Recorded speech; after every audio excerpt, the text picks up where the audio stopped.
Good morning friends. Video के आज के सेशन में आप सभी मित्रों का बहुत बहुत स्वागत है।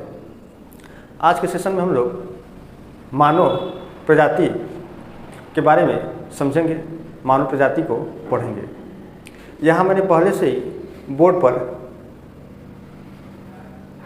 लिख दिया हूँ। तो यहाँ पर ये मानव प्रजाति का वर्गीकरण है। तो जो ये मानव प्रजातियों का वर्गीकरण किया गया है, ये विभिन्न मानव शास्त्रियों के द्वारा भिन्न भिन्न बाह्य शारीरिक लक्षणों के आधार पर किया गया है। किसी ने त्वचा के रंगों के आधार पर किया है, किसी ने बालों की संरचना बनावट के आधार पर किया है, किसी ने शरीर की कद या लंबाई के आधार पर किया है, तो किसी ने कपाल सूचकांक के आधार पर किया है। तो आइए हम लोग देखते हैं कि मानव प्रजाति का वर्गीकरण। तो वर्गीकरण क्या होता है? तो सबसे पहले ये समझिए कि जो मानव प्रजाति का वर्गीकरण होता है, ये प्रमुख रूप से उनके बाह्य शारीरिक लक्षणों के आधार पर किया जाता है। और बाह्य शारीरिक लक्षणों के अंतर्गत जैसे कि बाल को ले सकते हैं, आँख ले सकते हैं, नाक ले सकते हैं, मुंह यानी कि होंठ को ले सकते हैं, और त्वचा की रंग को ले सकते हैं, और उसके अलावा शरीर के कद को लेकर शरीर के कद को ले सकते हैं। तो ये बाह्य शारीरिक लक्षण हैं। तो इनके आधार पर मानव प्रजातियों का वर्गीकरण विभिन्न मानव शास्त्रियों ने भिन्न भिन्न रूपों में किया है। जैसे यहाँ पर बोर्ड में आपको दिखाई दे रहा होगा कि कार्ल लिनियस का वर्गीकरण है ना। तो कार्ल लिनियस ने, हाँ, एक काम करिएगा आप लोग कि आप लोग इसको लिखते रहिए, नोट्स बना लीजिए, ठीक है। तो यहाँ पर देखिए कि मानव प्रजाति का वर्गीकरण है। तो इसमें लिखा गया है कि मानव प्रजातियों का वर्गीकरण मानव के बाह्य शारीरिक लक्षणों के आधार पर भिन्न भिन्न मानव शास्त्रियों ने भिन्न आधारों पर किया है। अब देखिए ये कार्ल लिनियस का वर्गीकरण। तो कार्ल लिनियस ने अपना वर्गीकरण सन 1758 ईस्वी में प्रस्तुत किया। कार्ल लिनियस ने मानव प्रजातियों का वर्गीकरण त्वचा के रंगों के आधार पर किया, और इन्होंने त्वचा के रंगों के आधार पर यूरोपियन, अमेरिकन, एशियाई और अफ्रीकी प्रजातियों को बताया। अब इन्होंने ये बताया कि जो यूरोपियन होंगे, है ना, जो यूरोपियन होंगे उनका जो त्वचा होगा या त्वचा का जो रंग होगा वो श्वेत होगा या गोरा होगा। अगला इन्होंने बताया कि एक अमेरिकन प्रजाति होगी, तो अमेरिकन प्रजाति का जो त्वचा का रंग होगा वो लाल पीला होगा। जो एशिया के होंगे, जिससे इन्होंने एशियाई कहा, तो एशियाई लोगों के त्वचा का रंग काला होगा, और अफ्रीकी प्रजाति के लोगों का भी रंग क्या होगा? काला होगा। तो कार्ल लिनियस ने अपना ये जो वर्गीकरण दिया था सन 1758 ईस्वी में दिया था। अब इसके बाद देखिए दूसरा वर्गीकरण आता है ब्लू मैन बैक का। तो ब्लू मैन बैक ने अपना वर्गीकरण सन 1806 ईस्वी में दिया था, और इन्होंने त्वचा, केस, चेहरे की बनावट आदि के आधार पर मानव प्रजातियों को काकेशियन, मंगोलियन, इथोपियन, मलय, इसके नीचे होगा अमेरिकन, नहीं दिखाई दे रहा होगा, मैं बोल दे रहा हूँ। तो एक अमेरिकन, तो काकेशियन, मंगोलियन, इथोपियन, मलय और अमेरिकन आदि में किया। तो इन्होंने ब्लू मैन बैक ने त्वचा, केस और चेहरे की बनावट के आधार पर किया। अब इसके बाद देखिए आता है कुवियर महोदय का वर्गीकरण। तो ये बहुत इम्पॉर्टेंट है, ये परीक्षाओं में बार बार पूछा भी जाता है कि त्वचा के रंगों के आधार पर मानव प्रजातियों का वर्गीकरण इनमें से कौन किया। तो इनमें से देखिए, हालांकि यहाँ पर देखिए आपका त्वचा के रंग के आधार पर कार्ल लिनियस भी हैं, है ना, और यहाँ ब्लू मैन बैक है और वहाँ कुवियर है। तो लेकिन यहाँ पर जो प्रमुख रूप से माना जाता है वो कुवियर को माना जाता है, क्योंकि कुवियर ने यहाँ पे इन लोगों ने जो है कि देखिए किसी देश या महाद्वीप के नाम पर जो है कि वर्गीकरण किया है। लेकिन यहाँ पर देखा जाए तो कुवियर ने प्रमुख रूप से जो 3 प्रमुख प्रजाति हैं, निग्रिटो, काकेसाइड और मंगोलाइड, उनके आधार पर किया है। इसलिए कुवियर का जो वर्गीकरण है वो मुख्य रूप से त्वचा के रंगों के आधार पर है। परीक्षा में पूछा भी जाता है कि त्वचा के रंगों के आधार पर मानव प्रजातियों का वर्गीकरण किसने किया। तो ये जो है कि कुवियर महोदय ने किया। ये भी पूछा जाता है कि कुवियर महोदय ने त्वचा के रंगों के आधार पर मानव प्रजातियों का जो वर्गीकरण किया है वो कितने श्रेणियों में विभक्त करके किया है। तो 3 श्रेणियों में। तो आइए देखिए कुवियर का वर्गीकरण। तो कुवियर महोदय ने मानव प्रजातियों का वर्गीकरण सर्वप्रथम 1817 ईस्वी में किया। कुवियन ने त्वचा के रंगों के आधार पर मानव प्रजातियों का वर्गीकरण निम्न 3 आधारों पर, या कह सकते हैं कि निम्न 3 श्रेणियों में किया है। अब पहला क्या है, निग्रिटो या निग्रोइड, है ना, निग्रिटो या निग्रोइड भी कहते हैं। दूसरा काकेसाइड और तीसरा मंगोलाइड। अब देखिए जो निग्रोइड है तो निग्रोइड का जो रंग होगा वो काला होगा, काकेसाइड जो होगा उसका रंग श्वेत या गोरा होगा, जो मंगोलाइड होगा उसका रंग पीला होगा। तो अब इन्होंने बताया कि ये जो निग्रिटो है या निग्रोइड है ये काले रंग के होंगे और अफ्रीकी या अफ्रीका महाद्वीप में ये लोग मिलते हैं, है ना। तो ये देखिए निग्रोइड काले रंग के होंगे। ये काले रंग के क्यों होंगे, क्योंकि इनमें एक जो है कि तत्व पाई जाती है उसका नाम है मिलेनोडर्म।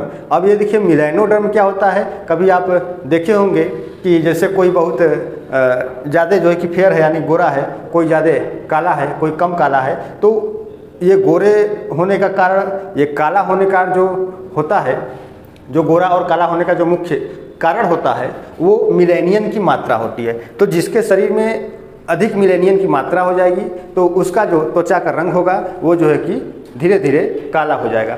और कभी कभी देखिए आप भी ये भी देखे होंगे किसी के शरीर पर बहुत तिल जैसे होते हैं ना, मत्स्य जैसे होते हैं, तिल बहुत होते हैं, तो किसी के शरीर पे बहुत कम होते हैं या किसी के शरीर पे होते ही नहीं है, तो वो कोई बीमारी नहीं होता है, ठीक ना, ऐसा नहीं कोई बीमारी है, बल्कि क्या होता है कि जो हमारे बॉडी में जो ये मिलेनियन की मात्रा है वो कहीं पर जाकर के एक ही जगह जो है कि इकट्ठा हो जाती है, एकत्रित हो जाती है, जिसके वजह से वहाँ पर पूरा जो स्किन होता है अंदर से लेकर के बाहर तक, स्किन के जो 3-4 लेयर होते हैं, पूरा लेयर में होता है स्किन, तो वहाँ से पूरा जो है काला रंग हो जाता है। तो उसी को लोग तिल कहते हैं, मस्सा कहते हैं, है ना।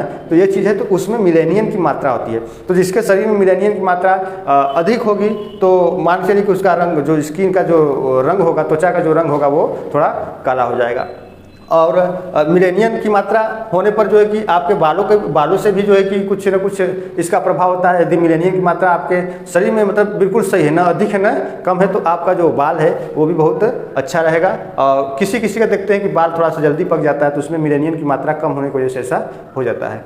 तो चलिए ठीक है, तो ये निग्रोइड या निग्रिटो जो होते हैं ये काले रंग के होते हैं और इनमें मिलेनोडर्म की मात्रा अधिक पाई जाती है और ये अफ्रीका में जो है कि निवास करते हैं। ठीक है, अगला है देखिए काकेसाइड है। तो काकेसाइड श्वेत या गोरे रंग के होते हैं। इनका जो स्किन होगा जो है ना ये श्वेत या गोरा होगा।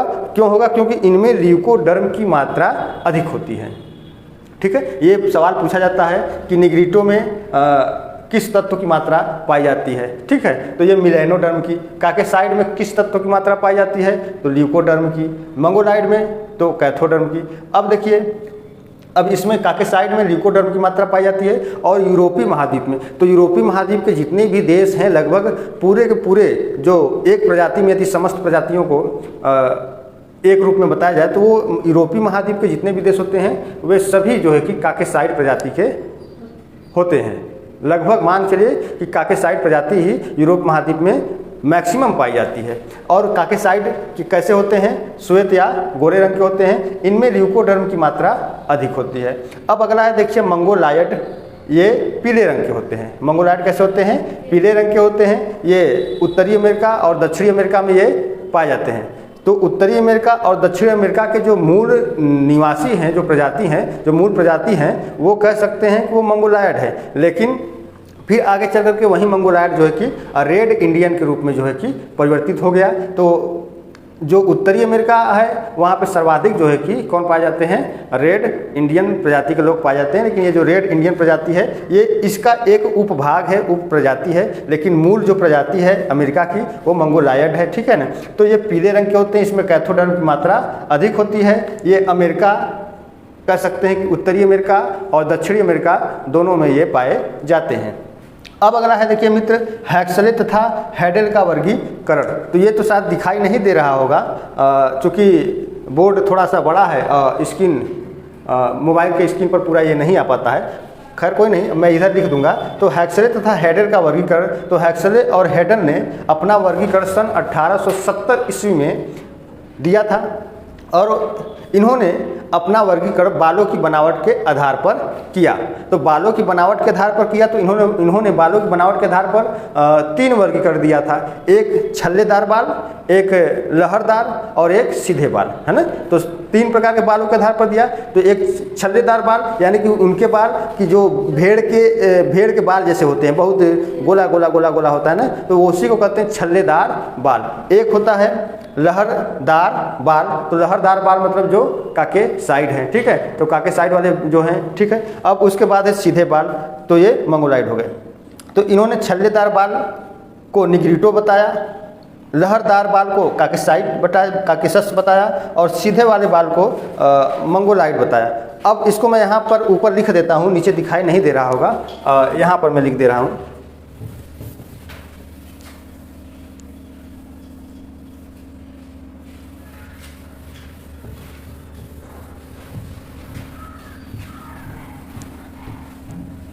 क्या बज गया?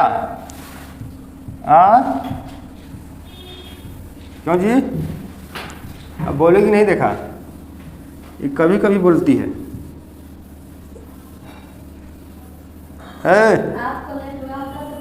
अच्छा, हमको लेट हुआ होता तब ये बोलती। वाह भाई वाह, क्या बात है। तब दो जरा ये पानी देना जरा।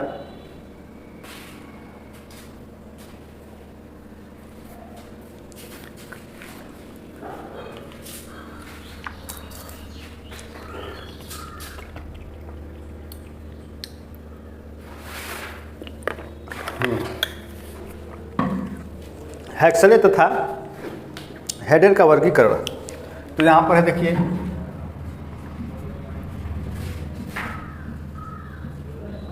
हेक्सले और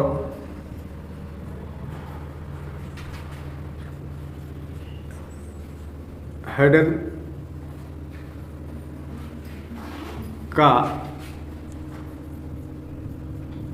वर्गीकरण। तो हेक्सले और हेडर का वर्गीकरण, तो हेक्सले और हेडर ने बालों की बनावट के आधार पर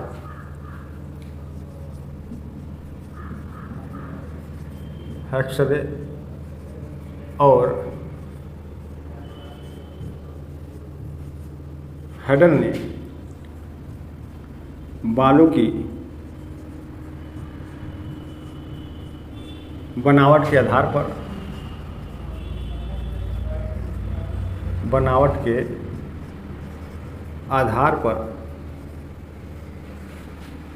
1870 में अपना वर्गीकरण प्रस्तुत किया या अपना वर्गीकरण दिया, ठीक है। तो बालों की बनावट के आधार पर इन्होंने 3 प्रकार के वर्गीकरण किए। पहला इन्होंने किया छल्लेदार बाल,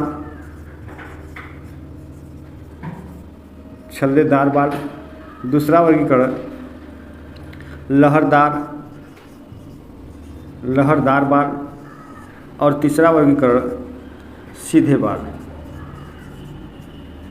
ठीक है, सीधे बाल। तो ये जो छल्लेदार बाल हैं, है ना, तो जो छल्लेदार बाल वाले होंगे इनको इन्होंने निग्रिटो कहा। क्या कहा? निग्रिटो कहा। लहरदार वाले को काकेसस और सीधे वाले बाल को मंगोलाइड।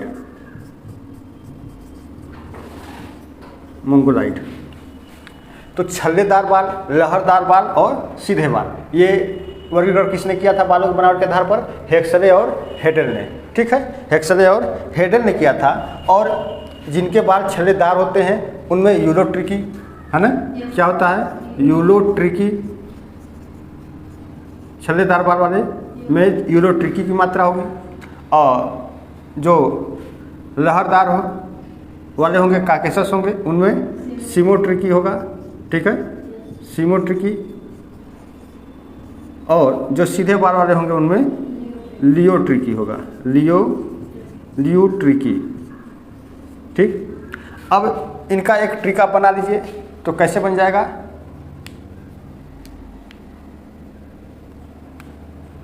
देखिए, एक इसका ट्रिक बना लीजिए, तो ये बन जाएगा नियो काशी और माली। ये हो गया ट्रिक याद करने का। तो यहाँ से आप लोग एक ट्रिक बना सकते हैं, आप लोग भी अपना कई ट्रिक बना सकते हैं। तो इसमें देखिए एक यहाँ पर न है और यू है, तो न से क्या हो गया, निग्रीटो हो गया। दिखाई दे रहा है कि नहीं, वहाँ नहीं दिखाई दे रहा है, पूरा देखो। अच्छा, न नहीं दिखाई दे रहा है। अच्छा, ये दिखाई दे रहा है कि नहीं, ये पूरा वो दे रहा है, ठीक। तो यहाँ पर देखिए इससे हो गया निग्रीटो हो गया, अब दिखाई दिया। और इससे हो गया आपका यूलो ट्रिकी, क्या हो गया, यूलो ट्रिकी। अब इसके बाद देखिए काकेसस हो गया, क से काकेसस हो गया, और स से सिमोट्रिकी हो गया, ठीक है। क्या हो गया, सिमोट्रिकी हो गया। अब यहाँ पर म से मंगोलाइड हो गया, ठीक है, और ल से लियोट्रिकी हो गया। तो इस तरीके से आप लोग इसको याद कर सकते हैं। तो ये रहा जो है कि विभिन्न मानवशास्त्रियों के द्वारा मानव प्रजातियों का वर्गीकरण। तो हैक्सले और हेडन ने अपना वर्गीकरण कब दिया था, 1870 में दिया था, है ना। यहाँ पर लिख दीजिए 1870, यहाँ हालांकि लिखा हुआ है 1870 में दिया था। अब इसके बाद देखिए जो वर्गीकरण आएगा वो होगा टेलर का है वर्गीकरण।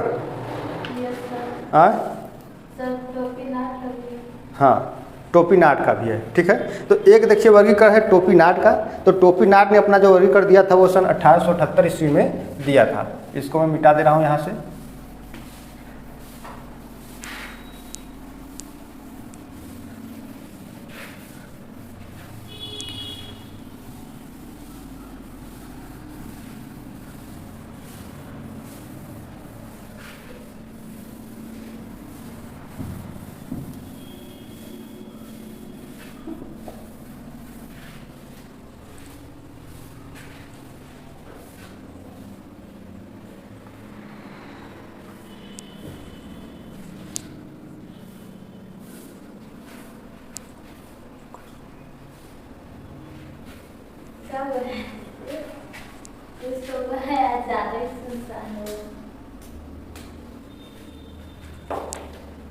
टोपीनाट का वर्गीकरण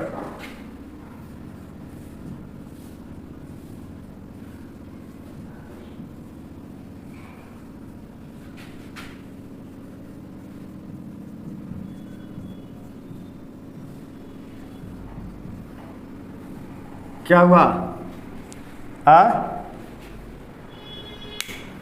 टोपीनाट।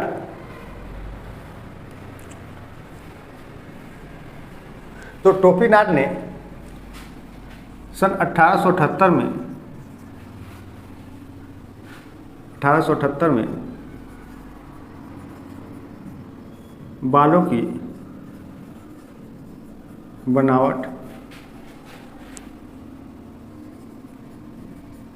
और रूपों के आधार पर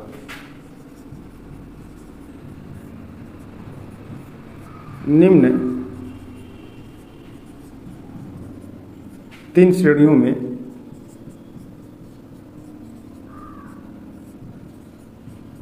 किया। अब इसमें देखिए जो पहला है सीधे बाल, लहरदार बाल और घुंघराले बाल, है ना। सीधे बाल,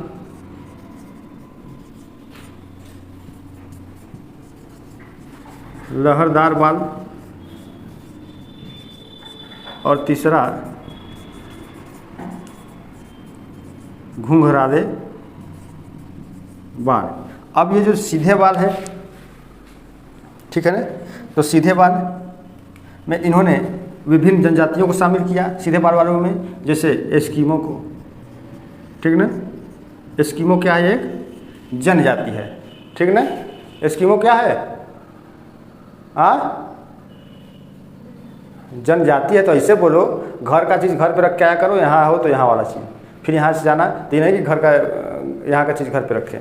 तो ये जनजाति से एस्किमो हो गया, ठीक है ना। अमेरिकन हो गया, मंगोल हो गया, समझ में आ रहा है ना जो लिख रहा हूँ, बोल भी दे रहा हूँ। एस्किमो, अमेरिकन और मंगोल हो गया, ठीक है, ये सब हो गए। अब इसके बाद लहरदार वाले में जैसे ऑस्ट्रेलियाई हो गए, ठीक है, यूरोपीय हो गए, अफ्रीकन हो गए, कोई बात नहीं, मंगोल लिखा है वो, ऑस्ट्रेलियाई हो गया। डॉक्टरों से तो बढ़िया लिख लेता हूँ मैं, हाँ। तब ऑस्ट्रेलियाई हो गया, यूरोपीय हो गया, अफ्रीकन हो गया। अब जो घुंघराले बाल होंगे तो घुंघराले बाल वालों में जैसे निग्रिटो हो गया और निग्रो हो गया, है ना। क्या हो गया, निग्रिटो और निग्रो, ये हो गया, ठीक है। तो ये इतने जो है कि विभिन्न मानव शास्त्रियों के आधार पर, मानव के बाह्य शारीरिक लक्षणों के आधार पर इन लोगों ने अपना अपना वर्गीकरण किया, ठीक है, जिनमें से हेक्सले और हेडर, ठीक है, और कुबियर का जो वर्गीकरण है ये परीक्षाओं की दृष्टि से बहुत महत्वपूर्ण है। परीक्षाओं में यही पूछा जाता है, मैक्सिमम ये सवाल पूछा जाएगा कि कुबियर ने किस शारीरिक लक्षण के आधार पर मानव प्रजातियों का वर्गीकरण किया, तो त्वचा के रंगों के आधार पर किया। दूसरा सवाल पूछा जाता है कि निम्न में से कौन सा लक्षण मानव प्रजातियों का वर्गीकरण का आधार नहीं है। निम्न में से कौन सा बाह्य शारीरिक लक्षण मानव प्रजातियों के वर्गीकरण का आधार नहीं है। आँख, कान, नाक, मुंह दे देगा ना, आँख है, कान है, नाक है और मुंह है, तो कौन सा नहीं है, कान नहीं है। तो मानव प्रजातियों के वर्गीकरण को लेकर के यही दो सवाल बार बार पूछे जाते हैं। अब उसके बाद है टेलर का वर्गीकरण। तो अब ये टेलर का वर्गीकरण है। तो हालांकि जो टेलर थे ये एक अमेरिकन स्कॉलर थे और इनका योगदान देखिए तो भूआकृति विज्ञान में भी रहा है, महाद्वीपों के सिद्धांतों को लेकर के ना। तो महाद्वीपों का जो फिसलन सिद्धांत था वो टेलर ने बताया था, ठीक। अब इसके बाद यहाँ पर इनका जो है कि है मानव भूगोल में भी इनका योगदान रहा है। अब ये जो टेलर हैं, टेलर ने मानव प्रजातियों के वर्गीकरण को लेकर के सर्वप्रथम इन्होंने अपना एक कंसेप्ट दिया था जिसका नाम क्या था, जोन स्टेटा थ्योरी, है ना, जोन स्टेटा थ्योरी। और इस थ्योरी या सिद्धांत में इन्होंने ये बताया कि समस्त मानव प्रजातियों का जो उद्गम केंद्र रहा है वो मध्य एशिया या कैस्पियन सागर के आसपास का रहा है। बल्कि सिर्फ टेलर ने ही नहीं बल्कि जितने भी मानव शास्त्री हैं सभी ने ये स्वीकार किया कि भाई विश्व की जितनी भी प्रजातियां हैं उनका जो उद्गम हुआ था वो मध्य एशिया में ही हुआ था, ठीक है ना, मध्य एशिया में हुआ था। तो टेलर ने भी यही बताया कि मानव प्रजातियों का जो उद्गम हुआ है वो कहाँ हुआ है, मध्य एशिया में हुआ है। अब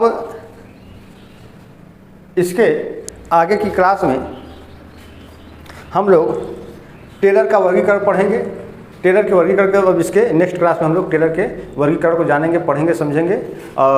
फिर उन्होंने टेलर ने अपना वर्गीकरण दिया था और बाह्य शारीरिक लक्षणों के आधार पर भी इन्होंने जो है कि अपना वर्गीकरण प्रस्तुत किया था। और इन्होंने समस्त मानव प्रजातियों को 7 श्रेणियों में विभक्त किया था। अब इन 7 श्रेणी को हम लोग नेक्स्ट क्लास में देखेंगे। आज के लिए बस इतना ही, बहुत बहुत धन्यवाद। और हाँ, वीडियो अच्छी लगे तो वीडियो को लाइक करिए, शेयर करिए, और जो लोग चैनल पर पहली बार आ रहे हैं वो लोग चैनल को अवश्य सब्सक्राइब करें ताकि इससे जुड़ी हुई आगे की वीडियो आप लोग पा सकें। बहुत बहुत धन्यवाद।